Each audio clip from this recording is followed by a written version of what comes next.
Senator Victor Lar. Thank you, Mr. President, distinguished colleagues.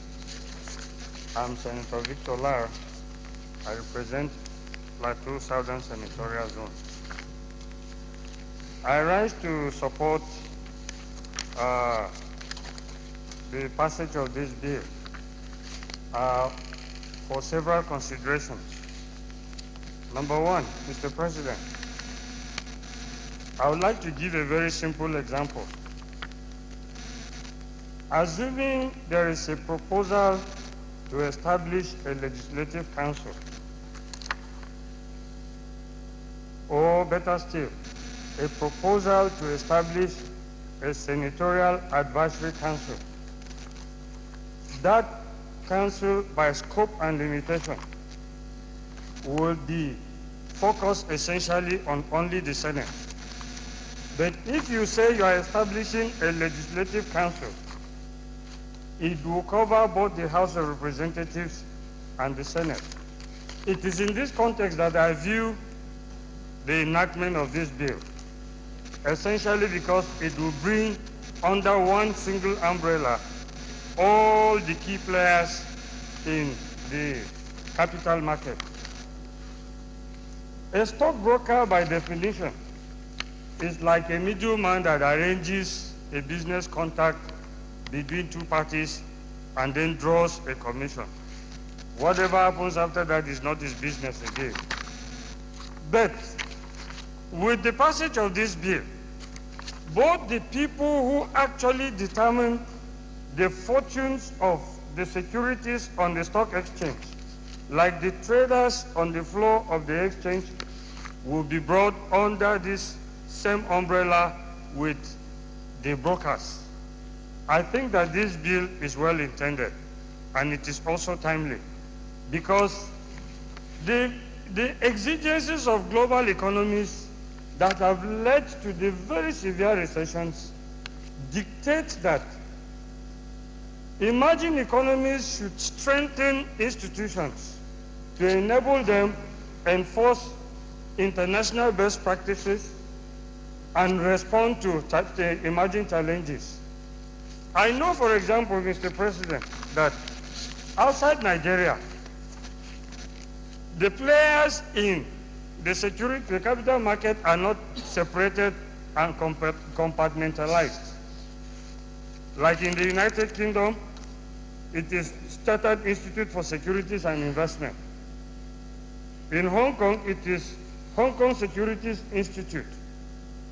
In Japan, it is the Security Analysts Association of Japan.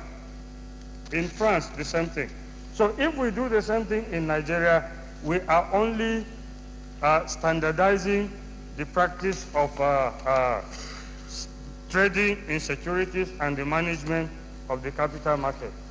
However, when this bill, if passed, is referred to the committee, I would suggest certain amendments. For example, it is a little bit silent on the manpower training component of the responsibilities of the institute. What we have now on ground is the Chartered Institute of Stockbrokers, which has a professional certificate. That again has to be factored into this to ensure that it covers all the others. On this note, Mr. President, I call on my colleagues to support this bill. Thank you. Yes, Victor. Mr. President, you see, the truth about securities and stocks is that they are inextricably tied to the political realities of the country. I'll give you an example. If today there is a somersault in the political equation of this country, uncertainties make investors to panic. And one of the ways they react is either to disinvest, which makes for a complete crash, or they respond accordingly.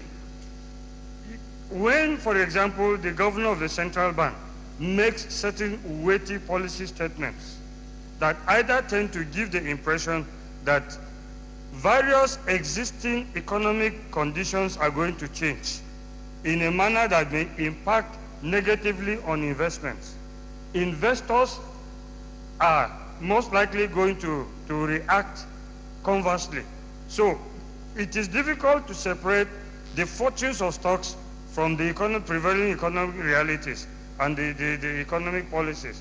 So it's also possible that while somebody would have innocuously invested 2.8 billion, they say, okay, Boko Haram may make, God forbid, a certain governor to go down, or a government to go down. Foreign investors will react accordingly. So it is also tied to the political prevailing realities of the country and the times.